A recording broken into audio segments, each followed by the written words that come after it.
Om Shanti. Good morning. साकार मुरली 4 अक्टूबर 2022। बाबा की मीठी मीठी मुरली हम मीठे मीठे बच्चों के मीठे मंथन के लिए। मंथन शुरू करने से पहले पवित्रता के सागर शिव बाबा की पवित्र किरणों के नीचे बैठ जाते हैं और अनुभव करते हैं, मैं पवित्र स्वरूपात्मा हूं, पवित्रता के सागर की संतान हूं। आज मीठे बाबा ने कहा, मीठे बच्चे, तुम्हें बाप को याद करने की रेस करनी है।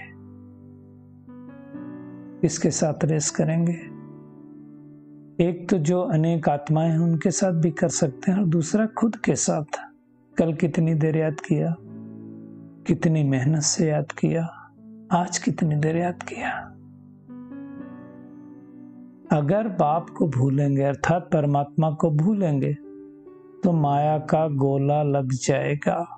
कल बाबा ने कहा था ना, बहुत सारे आपको अस्त्र शस्त्र बारूद रूहानी सेना बताया था ना, तो दिए हैं। तो हमें क्या करना है? उनसे माया का सामना करना है, लेकिन तभी कर पाएंगे जब हमें परमात्मा की याद रहेगी, नहीं तो माया तैयार खड़ी है। आज का प्रश्न है, इस ड्रामा के किस गुह्य रहस्य को तुम बच्चे ही जानते हो? बाबा कहते, तुम जानते हो इस ड्रामा में भिन्न भिन्न वैरायटी एक्टर है, हर एक का अलग अलग पार्ट है।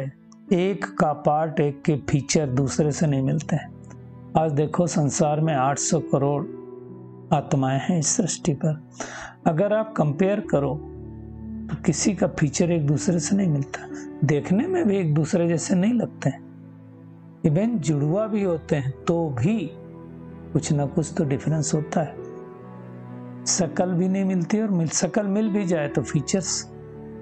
इसलिए बाबा कहते हैं, एक के फीचर से, एक का पार्ट दूसरे से मिल नहीं सकता। फिर बाबा ने बहुत अच्छी बात कही कि जो ऑलराउंडर हीरो पार्टधारी हैं उनका ही गायन है। जो थोड़ा समय पार्ट बजाते, मान लो कि उस कलयुग के अंत में आया या शुरुआत में भी आ जाए कलयुग के, उनका कितना पार्ट है? बाबा कहते हैं वो तो कमजोर पार्टधारी हुए ना। आप मूवी में भी देखो, किसी का थोड़ा सा स्पेशल अपीयरेंस हो, 5 मिनट 10 मिनट का, तो ये नहीं कहेंगे उनका पार्ट इतना ज्यादा है। क्या कहेंगे? थोड़ा पार्ट है। लेकिन जो हीरो होता है, जो हीरोइन होती है उस मूवी की, उसका पार्ट आप देखो, मूवी के आदि से चालू होगा और अंत तक रहेगा। तो ऐसे वो हम श्रेष्ठ पद्मा पदम भाग्यशाली आत्माएं हैं जिनका पार्ट सतयुग से लगा करके अब तक चल रहा है। बाबा कहते हैं, अगर सभी पार्टधारियों में परमात्मा सर्वव्यापी होता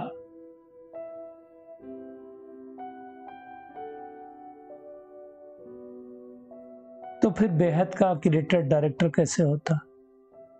समझने की बात है ना। तो सब आत्माएं क्रिएटर डायरेक्टर हो जाती। बाबा कहते हो, नाम रूप से न्यारा नहीं है। न्यारा अगर हो तो दूसरा जब गायन करते हैं, तुम्हारी गतिमति तुम ही जानो, तो भी गलत हो जाए। गतिमति फिर होगी कैसे अगर सब जगह हो? तो समझने की बात है। तो नाम भी है उसका, रूप भी है, देश भी है, काल भी है। नाम क्या है? शिव बाबा हम प्यार से कहते हैं। रूप क्या है? ज्योति स्वरूप है। देश क्या है? परम धाम है। काल क्या है? इस पुरुषोत्तम संगम युग पर आता है वो। तो इन बातों को अच्छी तरह से समझना है। अब प्रॉब्लम क्या होगी? बाबा गुप्त रीति से आता है, बूढ़े तन में आता है, दिखाई तो देता नहीं है। आकर के ज्ञान सुनाता है, इसलिए लोग मूंझ जाते हैं। तो पाणी से परे परम धाम निर्वाण धाम का रहने वाला है। कहाँ आता है? इस सृष्टि पर आते हैं जहां मनुष्य आत्माएं दुख धाम में रह रही हैं, दुखी हो रही हैं, और उनको उन दुख धाम से छुड़ा करके फिर से सुख धाम में चलने का रास्ता बतलाता है। एक ऐसी दुनिया में लेकर के जाता है जहां अद्वैत राज होता है, जहां डिविनिटी नहीं होती, एक धर्म, एक राज्य, एक राजा, एक कुल, एक भाषा होती है ना। और फिर यहाँ से सब आत्माएं वापस निर्वाण धाम में जाते हैं, जिसको मुक्ति धाम कहा जाता है। वहां सिर्फ शांति में चुपचाप आत्माएं बैठी रहती। सुख धाम में फिर जब आते हैं तो शरीर के साथ पार्ट बजाते हैं। मतलब 100% शांति सिर्फ शांति धाम में। शरीर के साथ पार्ट बजाएंगे तो कुछ न कुछ तो करेंगे ही। ये सब समझने की बात है। दुनिया में लोग हठ योग, प्राणायाम, जाने क्या क्या करते हैं। बैठ भी जाए तो भी आत्मा कितनी देर तक, कितने समय तक शांति में रह सकती है। तो नंबरवार हर आत्मा आकर के इस कर्म क्षेत्र, कुरुक्षेत्र नहीं, कर्म क्षेत्र पर पार्ट बजाते हैं। किसी का पार्ट सतो प्रधान है, किसी का सतो है, किसी का रजो है, कोई तमो है। सब तरह की आत्माएं मिलेंगी। कोई कलयुग के अंत में भी आकर के चारों पार्ट एक ही साथ बजा देगी। तो ऊंचे से ऊंचा भगवान ये सारी बातें हमको समझाता है। बाबा कहते हैं तुम बच्चे सृष्टि के आदि मध्य अंत को जान गए हो। कौन सी फर्स्ट क्लास एक्टर्स हैं ये हमको पता है। बाकी दुनिया में लोगों को मालूम ही नहीं है किसका कितना पार्ट है। क्रिएटर, डायरेक्टर, प्रिंसिपल एक्टर कौन है, दुनिया वाले नहीं जानते हैं। हमको पता है शिव बाबा ही क्रिएटर, डायरेक्टर, प्रिंसिपल एक्टर है। वही नॉलेजफुल, ब्लिसफुल है। उसको हम एक्टर कह सकते हैं ना। एक्ट तो करता है नहीं, सृष्टि पर आकर के पतितों को पावन बनाता है। छोटी एक्ट थोड़ी है। बाबा कहते हैं मैं तुमको कितनी बारी ये ज्ञान सुनाता हूं। हर कल्प आकर के तुमको ये ज्ञान सुनाता हूं। ऐसा नहीं है कि इसी कल्प सुनाएगा। इस कल्प सुनाया तो हम अगले कल्प भी सुनेंगे। पिछले कल्प सुने थे, फिर से सुन रहे हैं। ड्रामा है ना। तो ये समझने की बात है। ऊंचा से ऊंचा बाबा आकर के हमें ज्ञान सुनाता है। दुनिया वाले को तो कुछ पता ही नहीं है। त्रिमूर्ति ब्रह्मा कह देते हैं, त्रिमूर्ति शंकर नहीं कहेंगे। ब्रह्मा को ही गुरु कहेंगे। शंकर व विष्णु को कभी गुरु नहीं कहते, इसलिए बोलते हैं गुरु और ब्रह्मा। सब कुछ है वो, क्योंकि परमात्मा आकर के ब्रह्मा द्वारा ये हमको ज्ञान देते हैं, इसलिए कहते हैं। तो ये सब समझने की बात है। बाबा कहते हैं ये तुम्हारा आखिरी यज्ञ है। इसके बाद कोई यज्ञ नहीं रचा जाएगा। दुनिया में तो लोग मटेरियल यज्ञ रचते हैं, हमारा रूहानी यज्ञ है। और उस यज्ञ में वो क्या करते हैं, तिल, घी, यज्ञ, जौ, सब कुछ डालते हैं। इस सृष्टि पर लास्ट यज्ञ है। इसमें सारी दुनिया की सामग्री स्वाहा हो जाएगी। वास्तव में तो देह अभिमान है ना, जौ का प्रतीक, देह की तरह इसको स्वाहा करना है। आत्मा तिल की तरह है। ये सब बाबा समझाते हैं। तो हमें उस स्मृति में स्थित होकर के सच्चा सच्चा जो यज्ञ चल रहा है उसके रक्षक बन करके अपनी बुराइयों को स्वाहा करना है।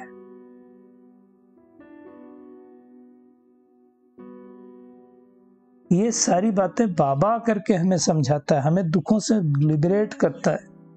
हम सारी आत्माएं सतयुग में स्वर्ग में चले जाएंगे, बाकी सब आत्माएं कहाँ जाएंगी, मुक्ति धाम में चली जाएंगी।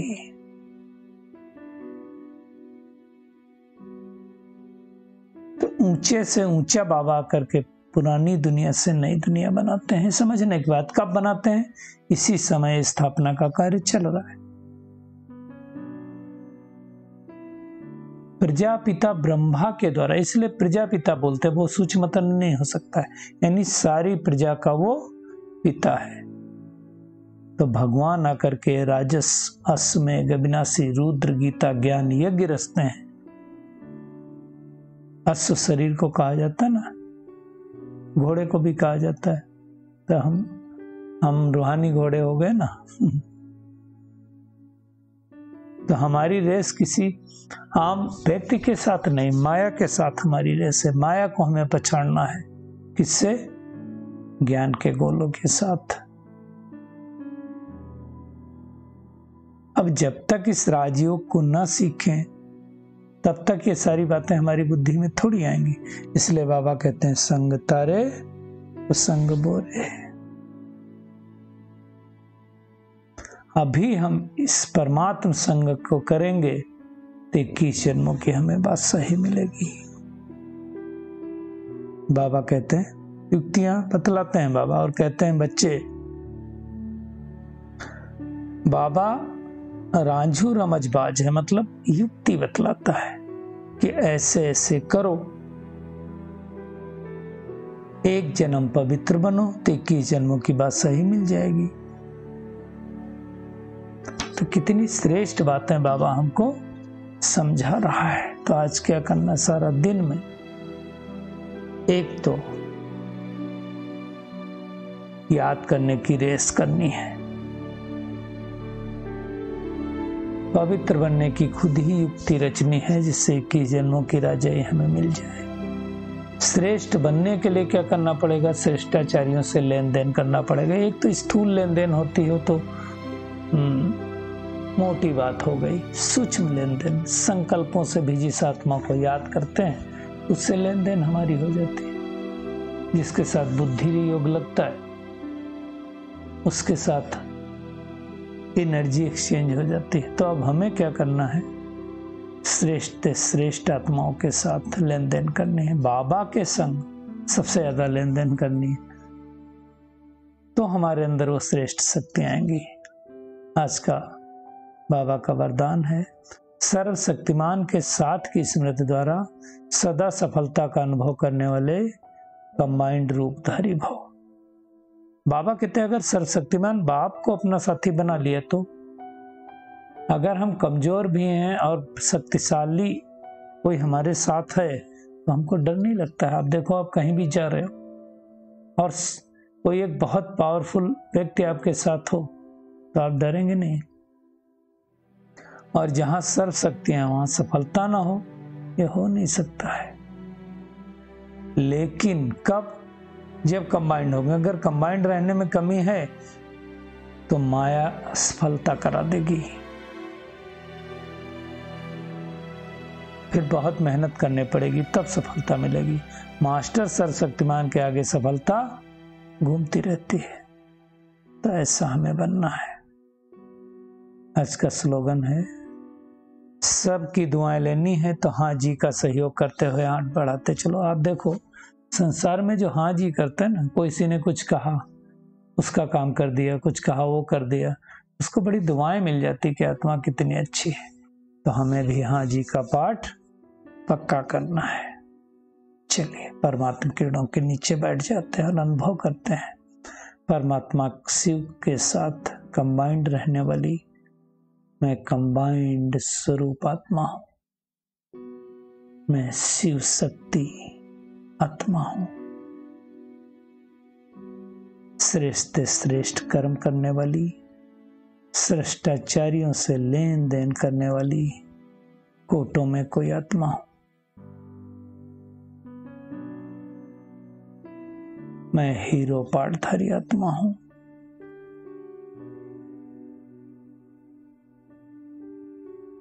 मास्टर सर्वशक्तिमान हूं। हाजी का पार्ट प्ले करते हुए सर्व से दुआएं लेने वाली सहयोगी आत्मा हूं। शुक्रिया मीठे प्यारे बाप दादा, शुक्रिया आप सभी का इस मीठे मंथन के लिए। ओम शांति।